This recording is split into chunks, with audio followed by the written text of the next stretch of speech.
Hello. My name is Real Talk Tina, and I'm giving you tips on what I wish I knew before I moved to France. Okay, so if you don't know, I lived in France before the pandemic for a year. I also went to high school my last year in France, and I've been back several times since. And I've received a tourist visa about 3 times, so I can tell you exactly the steps you need to take to get that tourist visa. And I would love for you to just join me here because I'm going to have lots of videos if you want about what to do in France, where to live, how to get your visa, you know, all these things you need to do to acclimate if you want to live in France. I've done it and I'm here to share some tips. And I have a little notes that I've taken just so I don't get off track. But there's a lot of things that I wish.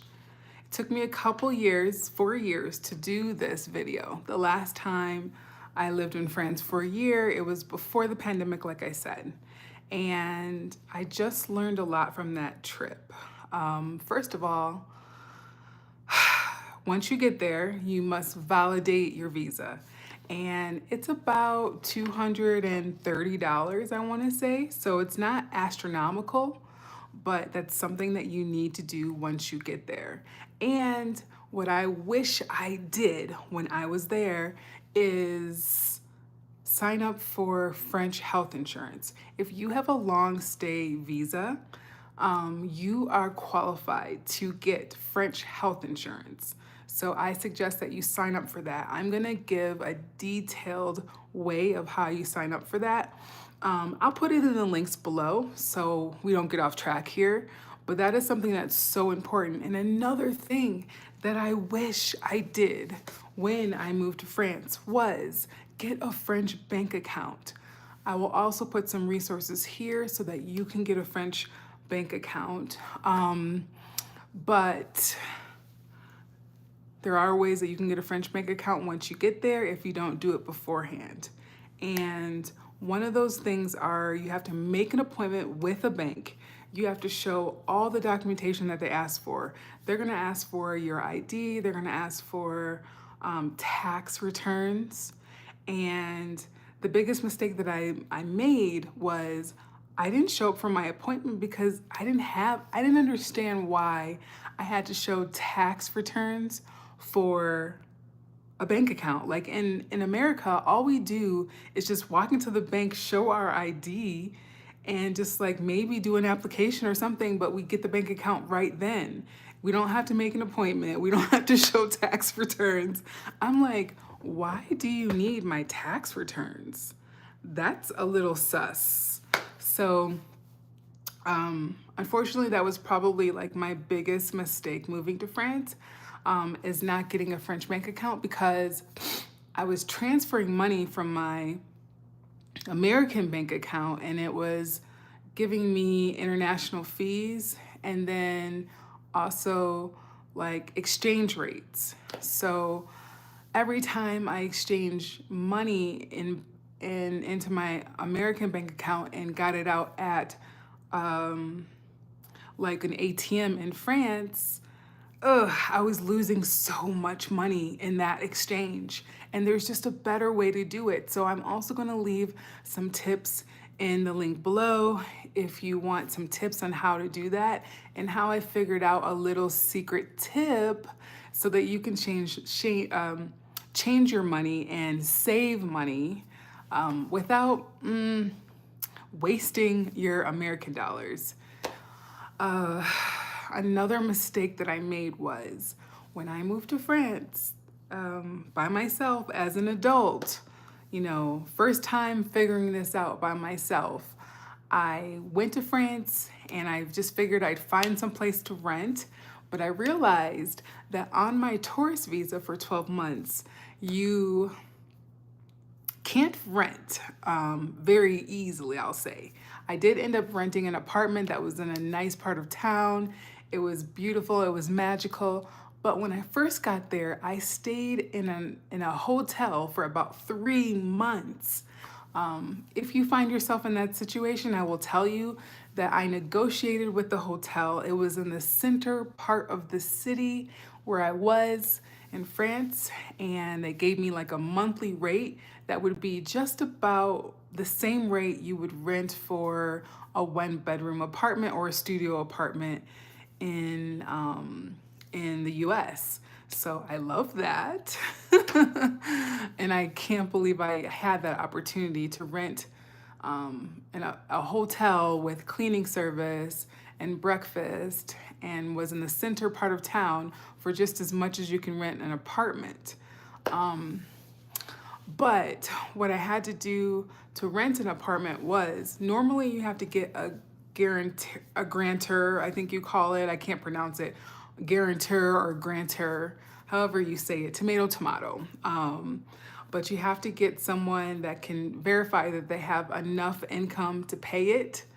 And then there's a couple ways that you can do this online. I will also leave that in my little tip sheet for you and the link below. When this publicizes, I can put the links in there, and just give me a moment to do it. But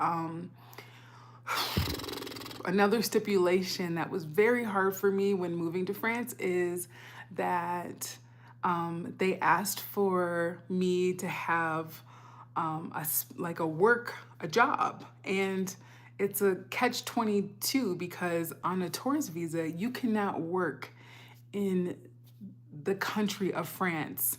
So you can't work for a French company, but that is something they ask for when you rent an apartment in France. So I was like, okay, how am I supposed to rent an apartment if I can't work on my visa for a French company? And that's exactly what you need to rent an apartment. So that was like boggling my mind. What I loved is I was able to just network. Finally, I found a group that of students who were learning French, and at all different levels. So I attended a class so I can improve my French.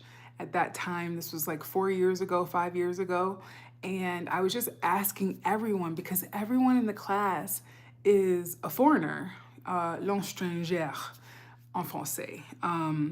And everyone had basically the same, maybe not hardship, but same responsibility in finding an apartment or some place to live in France. And so I just ask everyone, like, where do you live? Like, do you know of anyone that I can rent from? The best thing for you to do is find a group of private owners. So my French professor happened to have a condo that was available there, and I was able to rent from him and his family. So it worked out perfectly. I lived with his family for about a month until the apartment opened up, and then I was able to rent by myself. But once I got into that apartment, it started to become summer. And as some of you know, there is no air conditioning in France. For me, I get very hot. I still get my cycle every month. So I'm not in the menopausal stage, and I'm happy, because if I was going through that while living in France in the summer, I don't know that I could have survived. But honestly, I don't even know how I survived living in a hot apartment with no air conditioning. I had a fan, but if I had to do it all over again, which I may, I'll get to that a little bit later, but I would definitely get some type of air conditioner, like even like a window air conditioner or something. The French hate air conditioners. They don't understand why Americans use them all the time, and they say that the air conditioner makes them sick. But for me, I cannot live without AC. Like, I need AC. So right now, if I were ever to go back, I would figure out if I could get a place, which is rare, that has air conditioning, or I would figure out how to go to a store and buy an air conditioner and just chalk it up. There is a place there that my professor took me to, kind of like Best Buy, where they have products like air conditioners, they have fans, and I thought I was being cool and getting this like device that you could pour water into, and it's supposed to cool the room. And honey, no, it did not cool the room. All it was doing was blowing around air into the room, and I was still hot. Yeah, and also, what I would have done is at that time, I had a dog. Unfortunately, he has been adopted. I will talk about that story a little bit later, but I'm just happy that he's still with us. Unfortunately, I had to rehome my dog, kind of against my will. I'm still looking for my dog. His name is Webster. You may have seen him in some of my videos. If I can, I'll pop a picture in of him because I am looking for him. A friend, long story short, sold him while I was in a job training, and I have not been able to locate him. But on the bright side, not to bring the mood down, on the bright side, and not to get off topic, I wasn't able to take care of him at that time due to life changes and being in training. So I'm happy that he has a family that is taking good care of him, I suppose. And I wish that I can see him again. But at the time that I went to France, I had my dog with me and I took him on the plane with me. And if you want to know that process, I do have another video about that. But I can tell you the steps of that if you'd like. Just go check out that video on my page, How to Bring a Dog to France or something like that. But that heat was extremely hot for my dog. I would drop my dog over to my professor's home so that he can get a little air and cool because their house seemed to be a lot cooler than my apartment. Or I would just take him with me to class. And I loved having a dog in France because it's a very dog friendly country. But what I wish I would have done before I got there with my dog is I, for some reason, had like a choke chain on my dog. And now looking back, I'm like, oh my gosh, a choke chain is horrendous. But then, as coming from America, I just thought it was needed because when my dog was growing up, like he's so hyperactive, he was pulling on the chain and he was like trying to pull me as we walked. And I felt like I needed to have it. But after he got older, like he didn't really pull me. I just was used to having that on him. And a lot of people in France were like, oh, qu'est-ce que c'est ça? Comment tu, why do you have this, on his neck? And after people started asking, like a French woman came into a real estate agency that I was in. I was looking for an apartment at that time. And she's like, there's a dog outside and he has a choke chain on him. And I was like, oh my gosh. So I was like, you know what? I don't think I need the choke chain for my dog. So I changed it to a collar. But like looking back, that just is like sounds so horrendous, but it's something that we do in the States and we don't really think about it.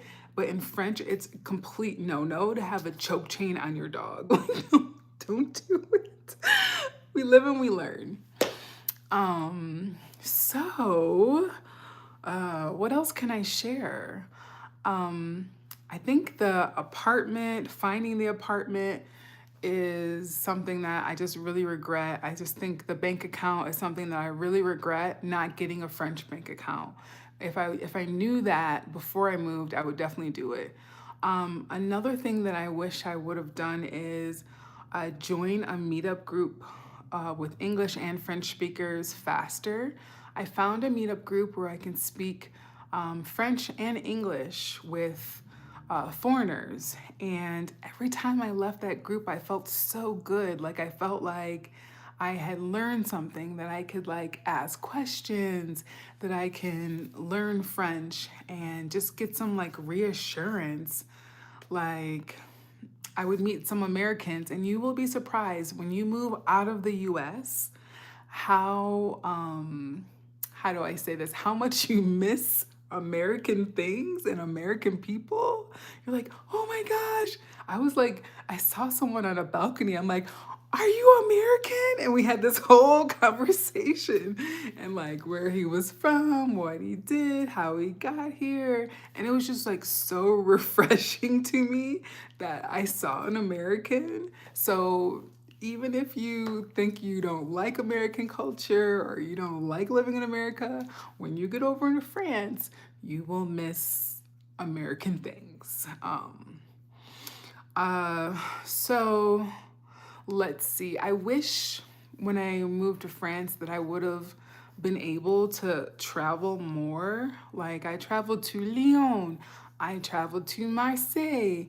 Um, where else did I go? I traveled to a few more places, but I traveled to Switzerland. I went to some fantastic places, but I just wish I would have made more of my time. It's something I don't talk about, but honestly, I had to come back because I ran out of money. Like I was trying to figure out how real estate worked in um, in France, and I found out a lot. I started just interning with a real estate agency there and networking, but on my visa, I wasn't allowed to officially work. Um, so I found out that it takes about 6 months to close a deal in real estate in France. And unless you have 6 months of savings, it really was not going to work.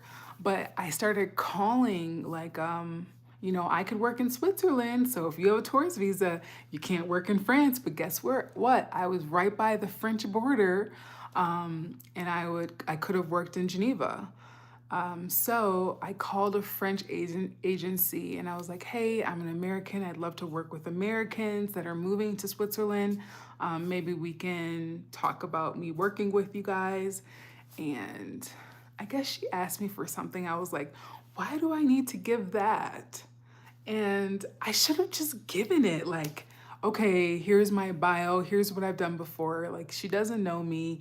And so, unfortunately, I wish that I hadn't responded in that way. I wish I would have just like made that partnership work, but also started many partnerships earlier. Like, I worked with a Portuguese company, and I said, if I get any Americans that want to move to Portugal, we can partner together and we can kind of do a commission split. Like that was great, but I needed to start earlier. And what I wish I would have done before moving to France is, okay, I knew that I wasn't able to there's someone looking in my window. Anyways, I wasn't able to work in France, but I was trying to start an online business. I was trying to start my online digital marketing influencer accounts, and I just wasn't posting enough. I didn't start earlier. Like I started a Shopify like 2 weeks before I left France when I already knew that I was kind of like low on money. So I was just scrambling to do something like to make money. I just did not want to go back. So I think if you want to move to France and you want to get a tourist visa for 12 months, make sure that you have money coming in. Like right now, I do Amazon influencing. I will leave my link below, but every time someone buys something, I get a commission of that and it's totally free for them. And that is money that comes in every single month just from posting my ideas and posting products that I use. I don't know if you live in France, if you can still do Amazon in France. I think you can, but just check the rules first.